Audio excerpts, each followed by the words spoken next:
छै सीता चारू बहिना।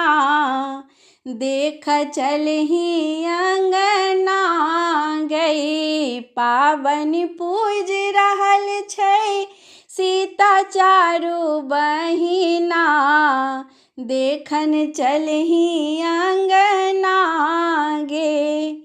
चारू पहिरने लाल पटोर सुगासन के लागन ठोर। चारू पहिरने लाल पटोर सुगासन के लाल ठोर। धिया के संग में बैसल चारू नव पहुना। देख चलही अंगना गे।